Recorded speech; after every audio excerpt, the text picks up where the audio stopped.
Que a paz do nosso Divino Mestre Jesus possa nos envolver a todos nessa oportunidade. Eu sou Tereza Souto, do Grupo Espírita Caritas, e estou aqui hoje muito grata, porque Irma me deu essa oportunidade de fazer um estudo sobre a desigualdade das riquezas, dando prosseguimento ao capítulo do Evangelho segundo o Espiritismo, que trata do tema não se pode servir a Deus e a Mamon. Então, agradeço de logo a todos que fazem parte da Fraternidade Espírita, irmão Ismael, e juntos vamos tentar abordar esse tema, trazendo algumas questões, porque esse assunto, por si só, ele já é um assunto que traz, naturalmente, algumas inquietações para muitos de nós. Então, o primeiro ponto já é uma questão de muita atualidade. Por que tanta desigualdade? Porque uns nascem ricos, na opulência, na abundância, e outros nascem, ao contrário, na pobreza, às vezes na extrema miséria. Essa questão ficaria sem uma solução, principalmente se considerarmos que o nosso Deus é todo justiça, é todo misericórdia, se não tivéssemos uma chave para compreender. E qual é essa chave? A chave para a compreensão dessa situação de aparente justiça é justamente a reencarnação. Enquanto conhecedores, ainda que de forma pequena ainda, incipiente, iniciante, nós já sabemos, graças às luzes que a perspectiva espírita nos traz, que não temos uma única existência, temos várias. Somos herdeiros, portanto, de nós mesmos. Então, ao longo das nossas diversas existências, a gente sabe que a vida é uma só, é um contínuo. O espírito é imortal. Mas temos várias existências que, na realidade, são várias oportunidades de aprendizado. E nessas existências, então, com essa perspectiva da pluralidade das existências, nós vamos desenvolvendo nossas aptidões, nossas habilidades. Uns mais rapidamente, outros menos rapidamente, tudo de acordo com o nosso livre-arbítrio, que também vai se desenvolvendo ao longo das encarnações. Quanto mais discernimento, quanto mais conscientes, mais liberdades de escolha começamos a ter.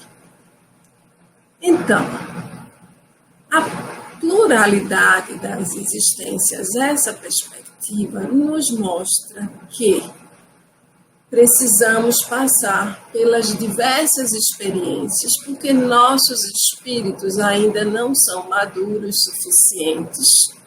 Não é à toa que estamos num planeta de expiações e de provas. E, portanto, se estamos num planeta de expiações e de provas, significa que vamos passar pelas provas, pelos testes, como passam os alunos numa escola. Nessa perspectiva, podemos ter que a Terra é uma grande escola, mas nos alerta o Evangelho segundo o Espiritismo que não é apenas uma escola, é também um hospital, porque somos espíritos, a maioria de nós, ainda enfermos. E como espíritos enfermos que somos, estamos também vivendo uma sociedade adoecida que tem suas patologias. E uma das patologias muito sérias que existe, não estamos aqui a falar das doenças físicas, que também ainda convivemos com muitas, mas estamos a falar de patologias sociais, E uma das patologias sociais graves ainda existentes no nosso planeta, na nossa Terra, e especialmente em alguns países, é a profunda desigualdade social. Essa desigualdade social, da forma como existe, acentuada, ela tem relação com que a raiz profunda dela está no egoísmo dos homens. Como todos os defeitos de que somos portadores, tem a sua raiz no egoísmo, na ausência de fraternidade, de solidariedade, que temos sim já rasgos, momentos de fraternidade, temos pessoas com iniciativas muito boas, temos grupos com iniciativas muito boas também, mas ainda precisa haver essa modificação maior. Então, como podemos raciocinar acerca desse tema de uma forma clara? Não é à toa que reencarnamos para passar pela dificuldade econômica ou para vir com o munus, com o dever de administrar uma fortuna. E aí a gente já vê que a perspectiva é diferente. Quando alguém recebe uma quantia acentuada, quando aqueles bens, a fortuna, se acumulam em focos, se concentram em focos, eles têm um objetivo, que é distribuir, se espalhar para o bem-estar coletivo, das mais diversas formas, seja na alavanca ao progresso da ciência, seja pela geração de empregos, e não para ficar de forma infecunda na mão de alguém ou algumas pessoas que usa única e exclusivamente em seu benefício ou em benefício de pessoas a ele relacionadas. Podemos usar em relação a nós? Sim, mas não exclusivamente. Então, não é à toa que vimos com esse dever de espalhar a fecundidade se temos em nossas mãos uma quantidade suficiente, ou diríamos mais do que suficiente para uma única pessoa ou um grupo pequeno de pessoas. Se, ao contrário, nós reencarnamos numa situação econômica adversa ou muito adversa, significa que nós precisamos passar por essa prova, uma prova difícil, assim como também difícil é a prova da riqueza, para superarmos algumas questões que existem dentro de nós. Por vezes até utilizamos mal a fortuna que tivemos no passado, porque, como sabemos, essa fortuna muda de mãos nas encarnações. Se eu passei por essa experiência, eu vou passar por experiências diversas. Agora, claro, cada um de nós vai responder pelos talentos, e a fortuna pode ser considerada, na história da parábola do talento, é uma interpretação que pode ser dada, não a única, não é porque o talento pode ser algo muito mais amplo, não é apenas a moeda, mas pode ser tudo aquilo que temos, que já desenvolvemos e que precisamos que multiplique ao nosso redor. Mas voltando especificamente para essa questão, nós já temos alguns elementos importantes. O primeiro é que não é à toa que nascemos em determinada situação financeira. Isso tem relação com a pluralidade das existências. Um segundo ponto importante, que eu acredito que eu ainda não tenha mencionado, é que a espiritualidade no Evangelho segundo o Espiritismo nos diz que matematicamente seria impossível essa divisão igualitária.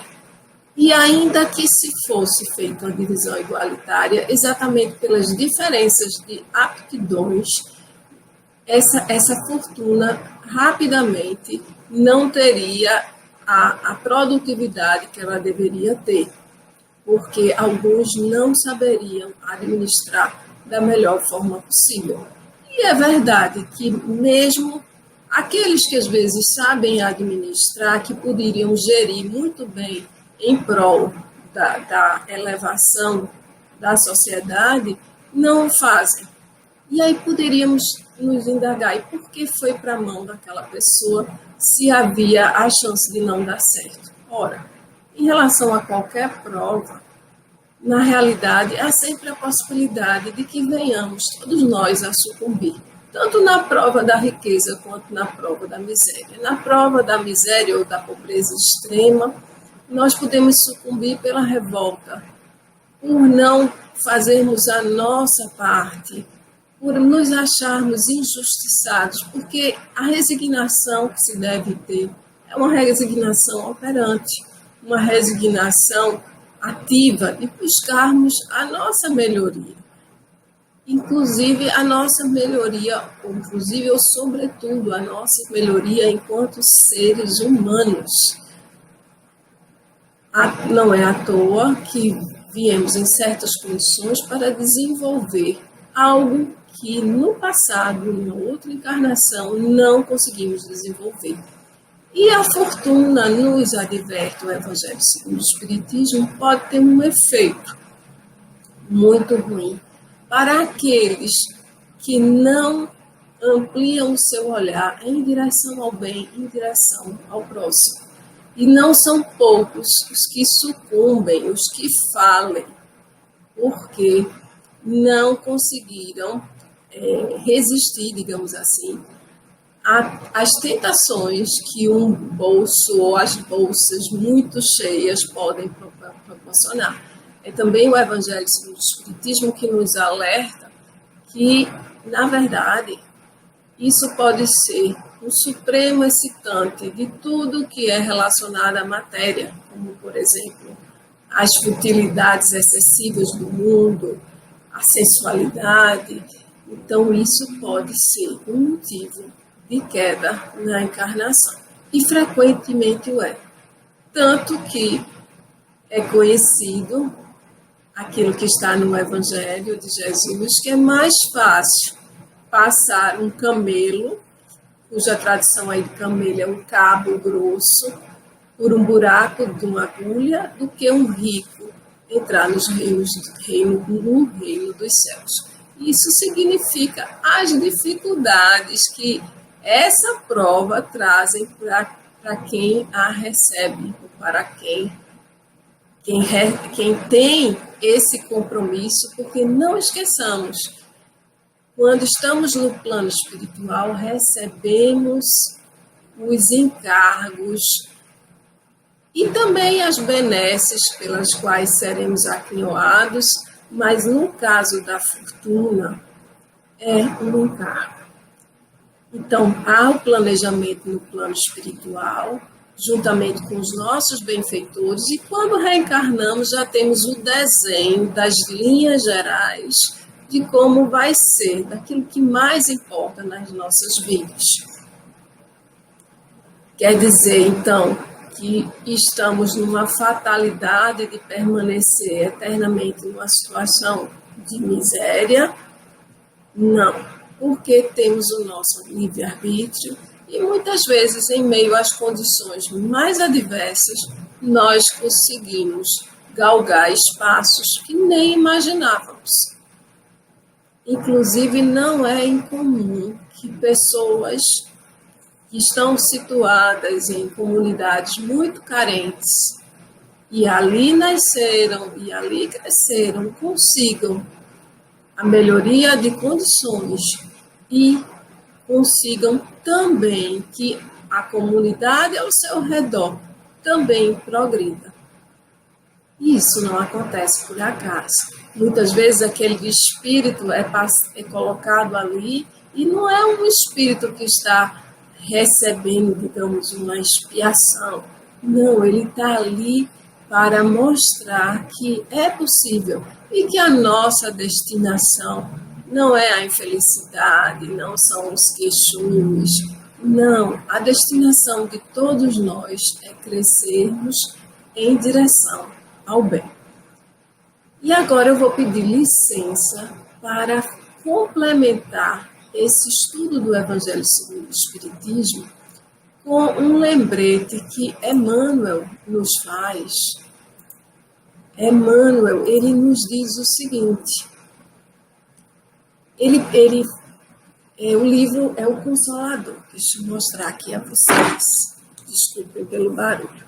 Deixa eu mostrar a vocês esse livro aqui. Está bem velhinho meu, eu costumo dar umas boas lidas, vez por outra, quando eu tenho algumas dúvidas. E Emmanuel faz uma pergunta bem interessante. Ele faz assim: a desigualdade verificada entre as classes sociais no usufruto dos bens terrenos perdurará nas épocas do Covid?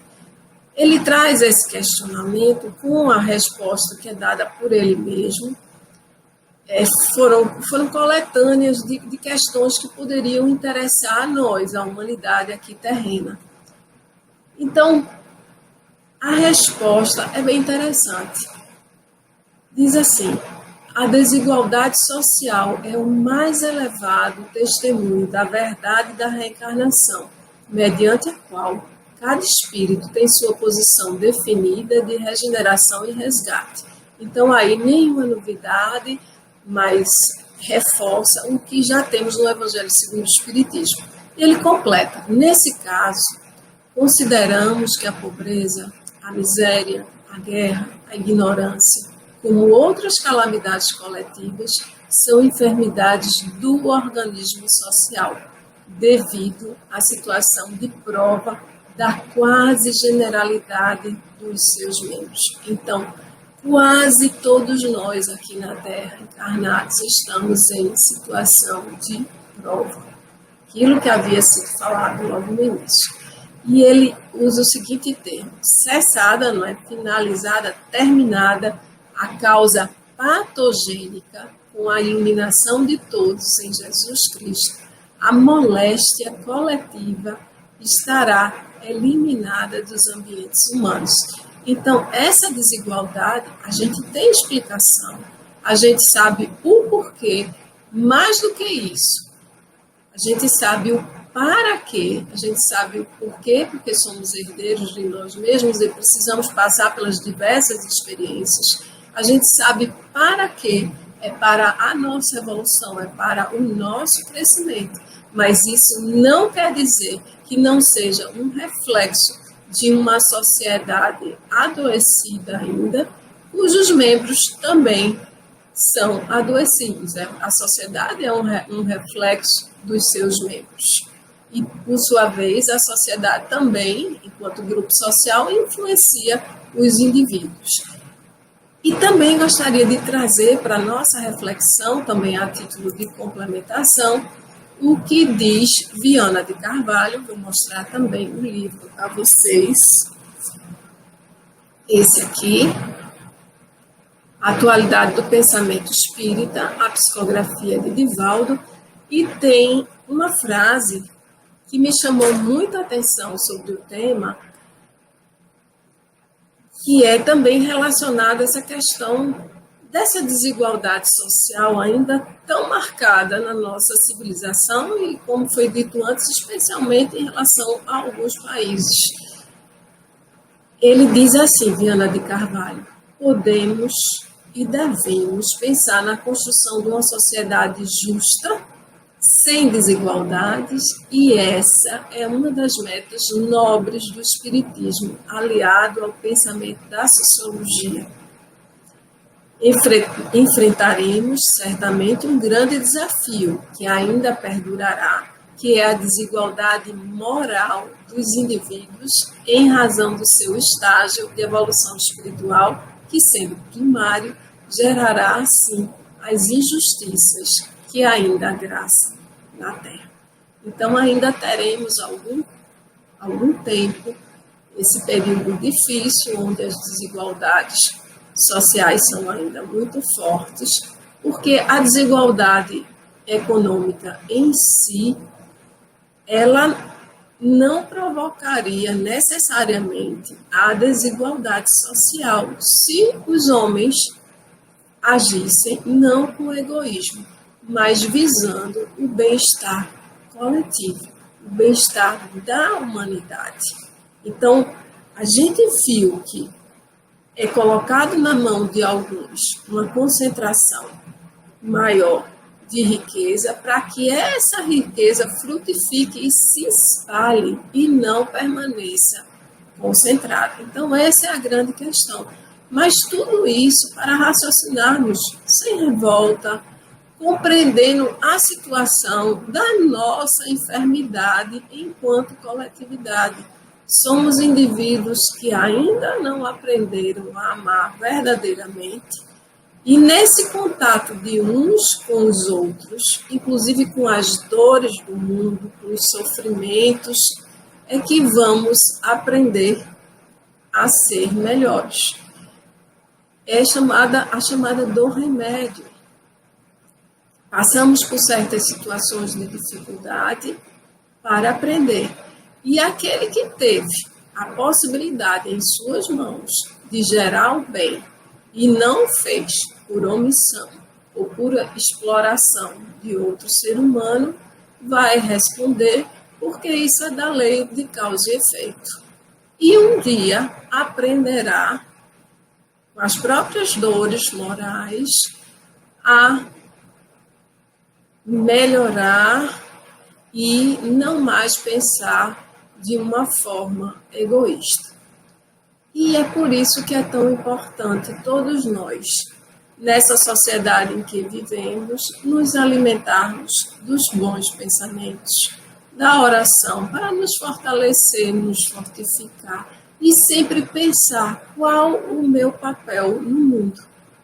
Eu sei que eu preciso me reformar intimamente, eu sei que eu necessito do bom combate, o combate às minhas más inclinações, e eu preciso, a partir dessas reflexões do autoburilamento, eu preciso muito saber qual o meu papel no mundo. Todos nós temos as nossas missões, não somos espíritos de grandes missões. Esses espíritos missionários, ou pelo menos a maioria de nós, aqui eu falo sobretudo por mim, temos de nos questionar, temos as nossas missões em família, cuidar do nosso próximo, mais próximo, cuidar do nosso próximo, uma comunidade na qual estamos situados. Precisamos ver qual o nosso papel social e como desempenhá-lo da melhor forma possível. E o nosso papel social não se limita às profissões. Claro que é muito importante termos as nossas profissões, o nosso sustento, e inclusive dar o melhor de nós no desempenho das nossas tarefas. Não importa a tarefa que desempenhamos, importa sobretudo como desempenhamos a tarefa. E claro, não prejudicar o nosso próximo, nem a nós mesmos, nem ao nosso próximo. E se todos nós pensarmos um pouquinho além, não é, que não é apenas um dever profissional, mas que todos temos um dever moral, como também nos lembra o Evangelho do Espiritismo, se fizermos um pouquinho além, se nos capacitarmos para atuarmos em prol da nossa sociedade, fazendo algo que possa ajudar de alguma forma, nós estaremos contribuindo para uma sociedade menos adoecida, para que esse planeta que estamos hoje, em um período de transição, por isso estamos vendo tantas dores acerbas, a gente tem aí uma pandemia, que a gente sabe que essas coisas não acontecem por acaso, não é Deus castigando ninguém, mas ciclicamente, Deus é misericórdia e bondade, mas ciclicamente nós temos como se fossem essas alavancas que impulsionam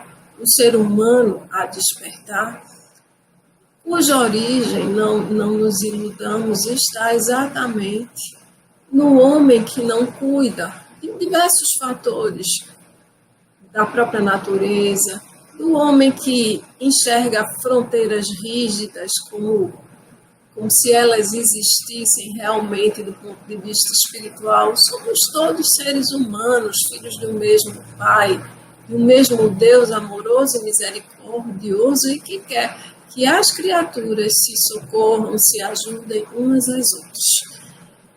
Então, para finalizar, nós gostaríamos apenas de resumir da seguinte forma: existem essas diferenças, não é, de capacidade, por conta dessas diferenças que são adquiridas ao longo das encarnações e também pelas diferenças em relação às necessidades de aprendizado, é que ocorre essa desigualdade antes mesmo da encarnação por planejamento na distribuição da fortuna. Mas que fique bem claro que todos nós, aquinhoados ou não dos bens terrenos, temos os nossos papéis a cumprir e cumprir da melhor forma, sempre com vistas ao nosso crescimento enquanto indivíduos e com vistas ao crescimento da nossa coletividade, contribuir sempre para o bem comum, do patrão ao empregado, do grande empresário, aquela pessoa invisível, porque a nossa sociedade, por vezes, é tão cruel que não enxerga aqueles que não são considerados os poderosos do mundo. Mas isso também há de desaparecer quando nossa sociedade tiver olhos de ver, os olhos cristianizados. Então, aquele que hoje é invisível aos olhos dos homens, os homens do mundo, não mais serão, e podemos ter a certeza, a convicção de que, aos olhos de Deus, ninguém passa despercebido. Então, meus irmãos, espero ter contribuído de alguma forma com esse estudo e que possamos, cada um de nós, buscar distribuir os talentos que temos, sejam quais forem, sejam talentos materiais, talentos espirituais, porque sabedoria, inteligência, tudo isso são bens que podemos e devemos difundir ao máximo, e não apenas isso. O maior bem que podemos distribuir ao outro, ao nosso próximo, é o nosso amor. E o amor não custa nenhum dinheiro amoedado. Todos podemos fazer. Um abraço em todos e que Deus fique conosco, hoje e sempre. Que assim seja.